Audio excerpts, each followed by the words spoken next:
Hello, I'm Tab G. And I'm Surfer Clock. And welcome to What's the Attraction, where our work is your vacation. Here at What's the Attraction, we're always looking forward to whatever new attraction we have to review. And I gotta tell you, I'm really excited about this one. So let's not waste hey, Tab G, hang on. Before you go any further, I want to show you something I found on the ground earlier today when we were at the Magic Kingdom. I wanted to show you it when we had the chance. Whoa. What is this thing? Is it a piece of glass? I don't think so. It's so heavy. Yeah. If I had to guess, I'd say it's some kind of crystal. Huh. That's really weird. Anyway, let's get back to the podcast. Earlier today, Surfer Clock and I went... Crystal, you say? Oh dear, good heavens! I must ask that you hand it over to me post-haste, lad. Whoa! Who are you? And how did you get into our studio? Oh, hang it all. Where are my manners? My name is Merlin, and I'm the world's most powerful wizard, a soothsayer, a prognosticator. Wait. Hold up. You mean the Merlin? King Arthur's friend and mentor, Merlin? Yes, the very same. Now, please unhand that shard, or you will find yourself in great peril. What, like the destruction of Walt Disney World as we know it? Yes. And you could cut your hand on its sharp edges. Oh, good point. Ow! Too late. What is this you're doing, lads? Some sort of internet show? Well, yes. I'm Surfer Clock, and this is Tap G. Hey. This is our podcast, What's the Attraction? Where our work is your vacation. Oh, splendid! Marvelous! I must get the word out, and warn the populace of the impending doom that may befall the Magic Kingdom. Well, that's all fine and good, but... we're live right now, and we have an attraction to review. Ah, but this is important. I must recruit more sorcerers for the Magic Kingdom. Well, we don't have the time right now, because today we're reviewing Sorcerers of the Magic Kingdom. Fancy that. Now, this is one of the coolest attractions in Magic Kingdom history. The game is the brainchild of Imagineer Jonathan Ackley, who also created the Kim Possible and Agent P World Showcase adventures at Epcot. Since February of 2012, it's proven to be the most creative, interactive, and technologically sophisticated attraction on Walt Disney World property. I beg your pardon, gentlemen, but I'm afraid you are quite incorrect. What are you talking about? This is a week's worth of research! Well, that's the publicized story. The real story is much more sinister. Are you familiar with Hades, the Lord of the Dead? The blue guy in a black toga, head on fire, from the 1997 movie Hercules, and the movie's main bad guy? Rings a bell. What about him? Well, for years, he's wanted to turn the Magic Kingdom Park into his very own summer home. I'm responsible for safeguarding the crystal which protects the kingdom from any dark magic. So, what happened? Hades sent his pungent minions, Pain and Panic, to retrieve the crystal. I fought them off, but the crystal was shattered into several shards and spread throughout the park, leaving it vulnerable to attack.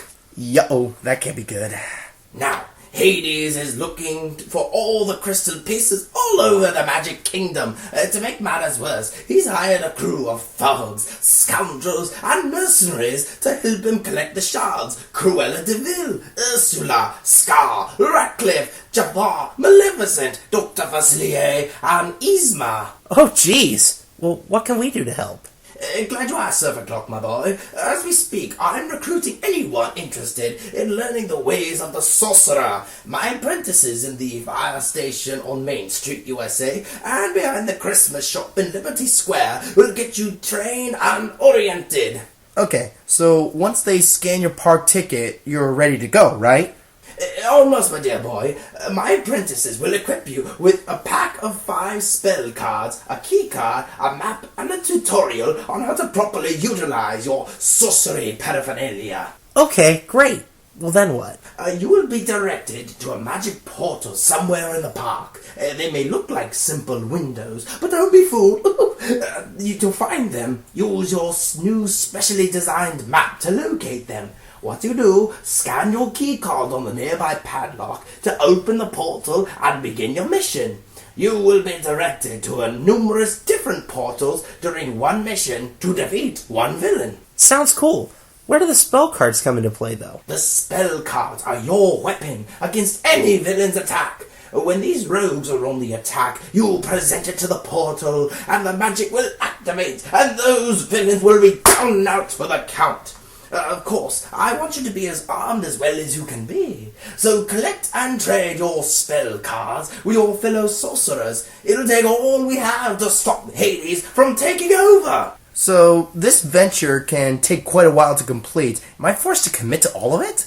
True, it may take several hours to finish the quest and take down Hades, but thankfully I have many other recruited sorcerers who can help me. You can even leave and return the following day if you need. Now, I've noticed the other day that there are a lot of people out there who trade cards and share blogs about sorcerers. There's a lot of fans out there helping you stop Hades, isn't there? Indeed, indeed.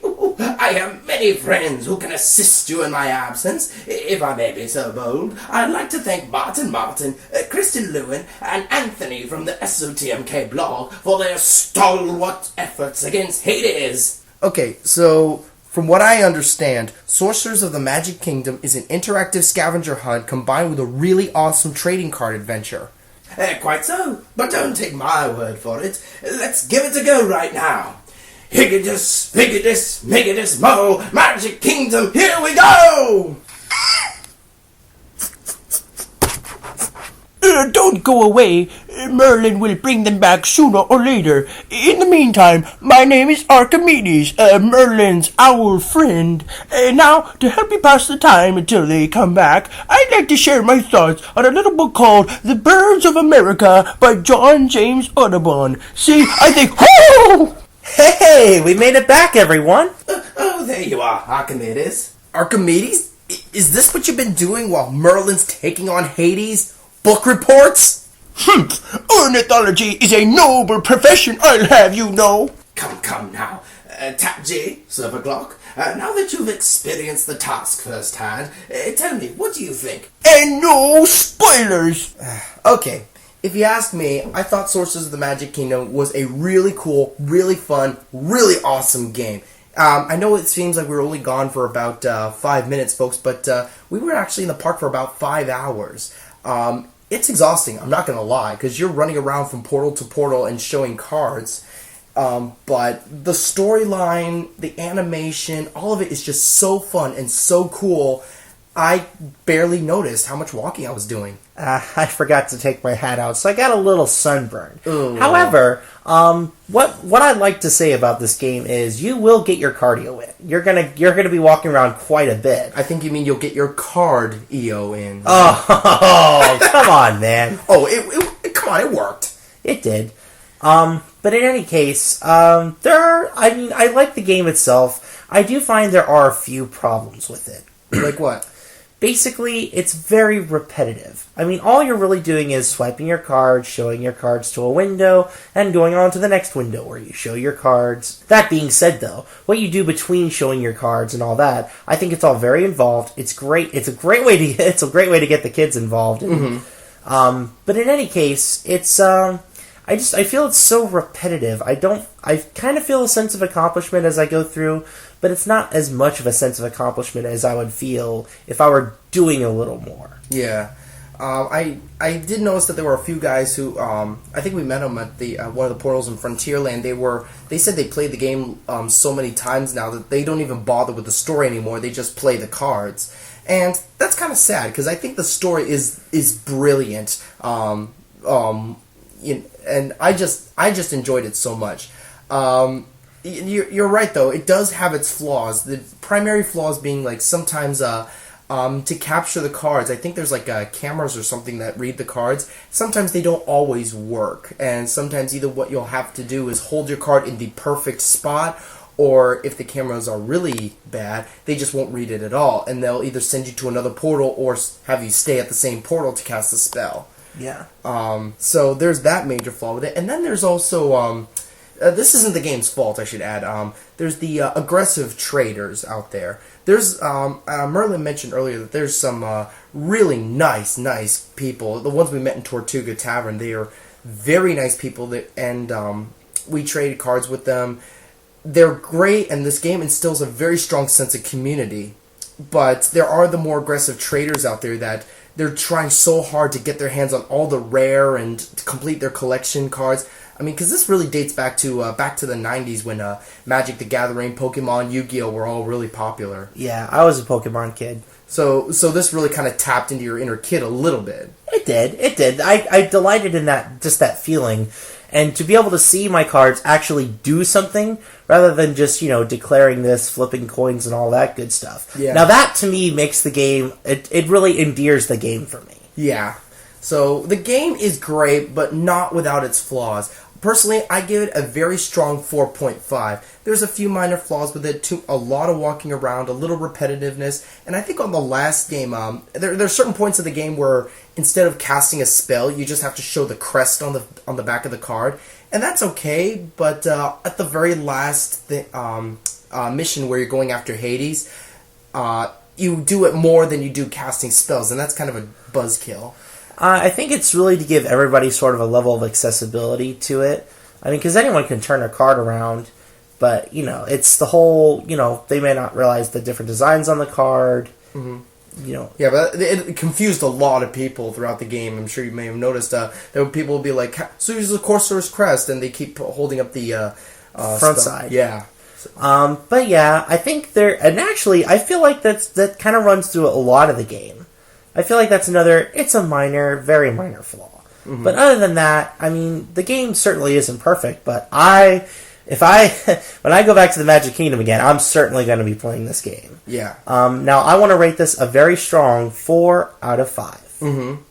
Yeah, I really want to see more of this game, and the more it can develop and get better, if at all.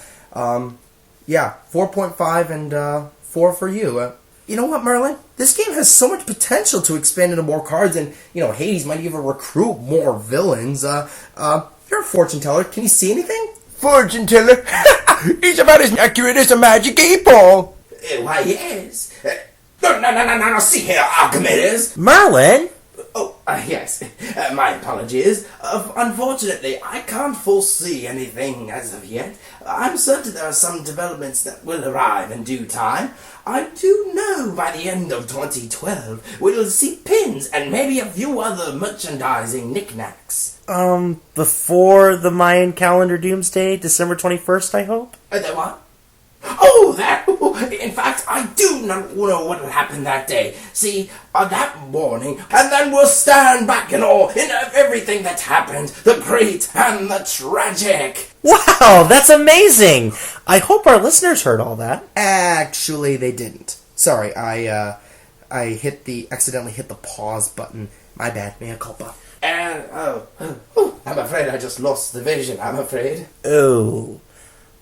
So, recommendations! Who would enjoy Sorcerers of the Magic Kingdom most? Well, from what I've seen, youngsters seem to enjoy the interactive element of the spell cards, but mostly it's the young adults who get the most into the story and the card trading.